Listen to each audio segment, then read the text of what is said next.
Não erre mais a cor do pigmento na micropigmentação. Assistindo essa aula, tudo vai mudar, vai clarear na sua mente, porque você vai entender que muito além de escolher a cor do pelo da sua cliente ou, né, qual é a cor que ela quer nos lábios dela, você precisa saber que dentro de cada frasco de pigmento, as cores elas precisaram ser misturadas umas nas outras para que ela fosse formada. E a partir do momento que você entende isso e você sabe como isso acontece, você não erra mais, tanto na escolha da cor quanto também na mistura. E de quebra, você ainda vai entender por que algumas sobrancelhas por aí aparecem com um fundo azulado, esverdeado, alaranjado e até rosado.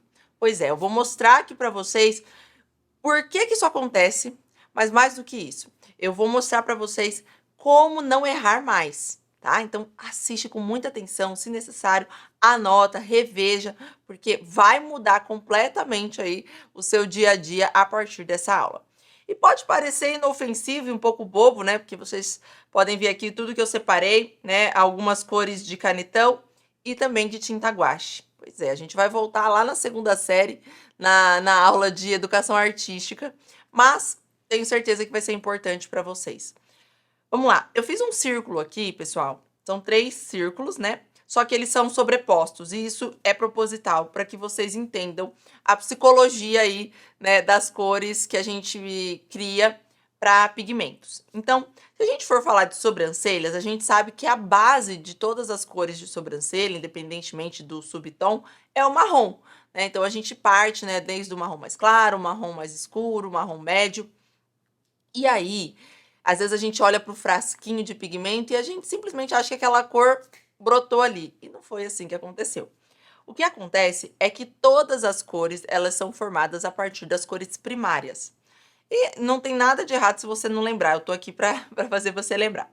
As cores primárias, pessoal, elas são amarelo, vermelho e azul, tá? O que isso significa? O que significa ser uma cor primária? Ser uma cor primária significa que elas já são prontas, tá? Elas não precisam de nenhuma mistura para serem criadas. São as cores originais, assim, do jeito que elas são mesmo, tá bom? E antigamente, na pigmentologia, se usava exatamente essas 3 cores para criar todas as outras, tá?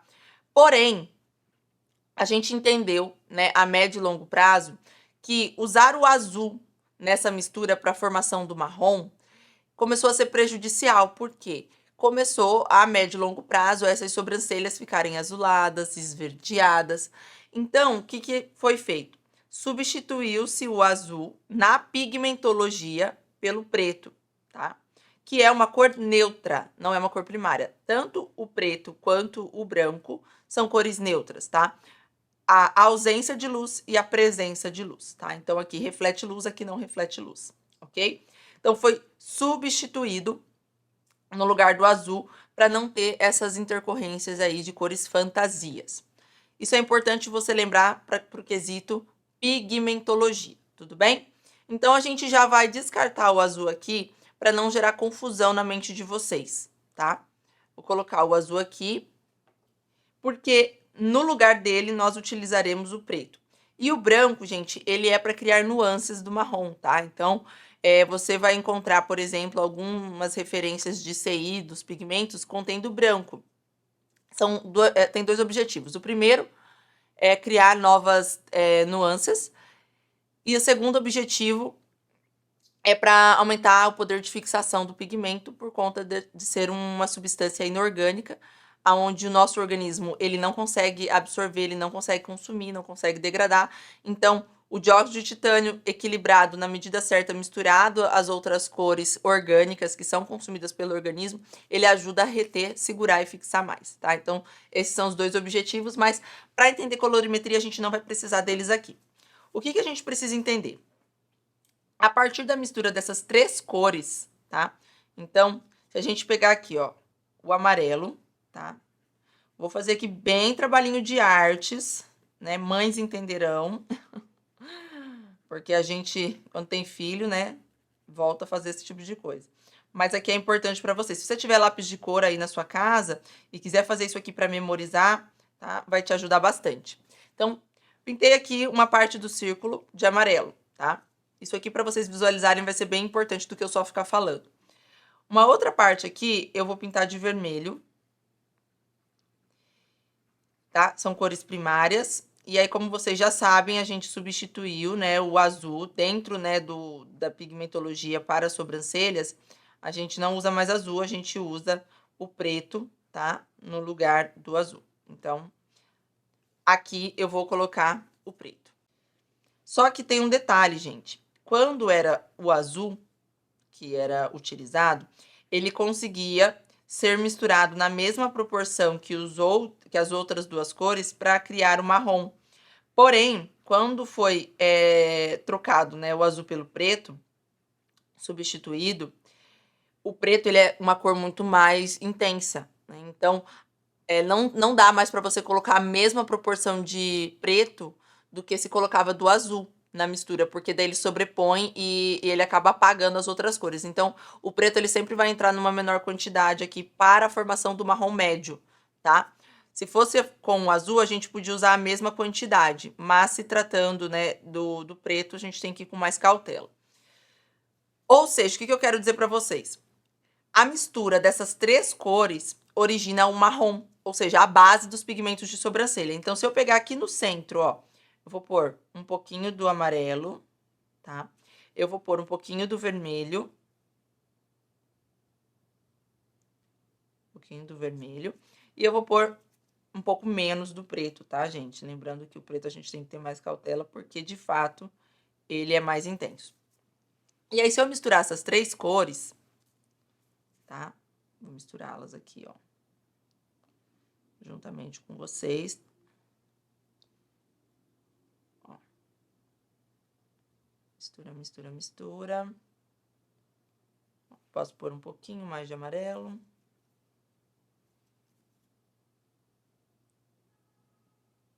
A gente vai obtendo essa base mais marrom, né? Do pigmento. Isso significa que todos os pigmentos de sobrancelha, eles vão conter vermelho, amarelo e preto na sua composição. Claro que, a depender de cada nuance, vai ter menos ou mais. Agora, o que é importante a gente falar? Se eu sei que para formar o marrom dentro de um frasco, então se eu pegar aqui, por exemplo, da Gama Pigments, né? Se eu pegar o Mocha, que é o nosso castanho médio, tá? Eu sei que aqui dentro, claro que foi, né, estipulada as quantidades aí para a tonalidade que a gente queria, mas tem amarelo, vermelho, preto. Tem branco também, tá? Mas vamos falar aqui dessa base. Eu sei que esse marrom foi criado a partir dessas três cores, ok? O que acontece muitas vezes, né? Ou porque a profissional quer bancar a alquimista, ou porque a marca, às vezes, ela pede para você fazer muitas misturas, ou então porque não é tão bem equilibrado essa mistura das cores. O que acontece? Às vezes a marca ela quer deixar esse pigmento mais aquecido, ela quer deixar esse pigmento mais quente. E aí na composição ela coloca mais preto, mais vermelho e amarelo.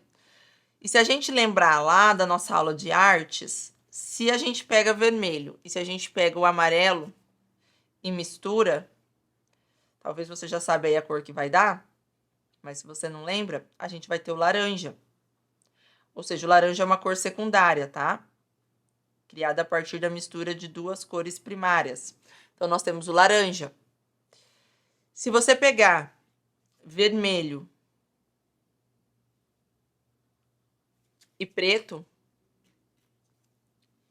ou se fosse o azul também, tá? E misturar, toma muito cuidado com o preto, porque ele é bem mais intenso. E misturar vermelho com preto, aí, acho que esse aqui tá com vermelho.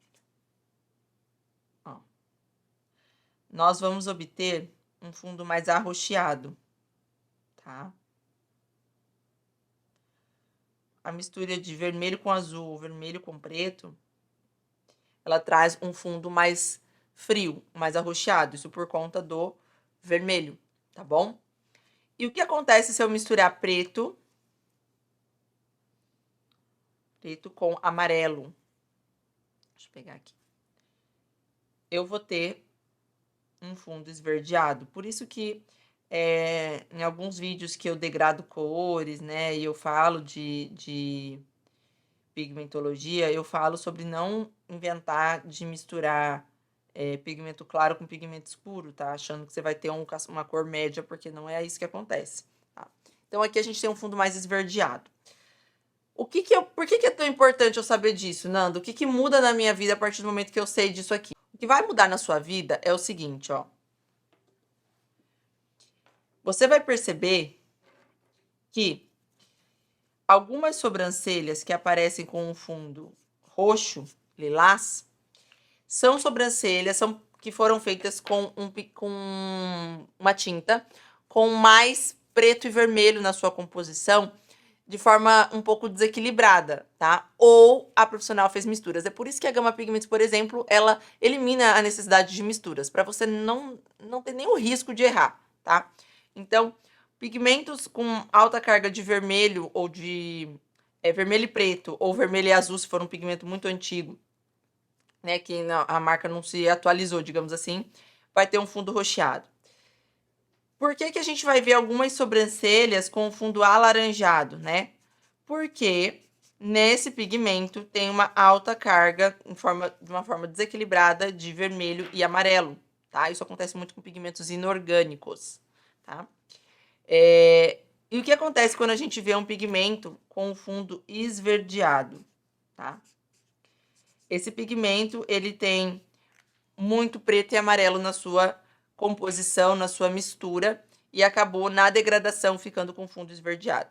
Então, a partir desse entendimento aqui, você já começa a perceber por que as sobrancelhas chegam assim, e inclusive a ter um pouco mais de consciência na hora de misturar pigmento e evitar a mistura de preto de pigmento com alta carga de preto e pigmento com alta carga de vermelho.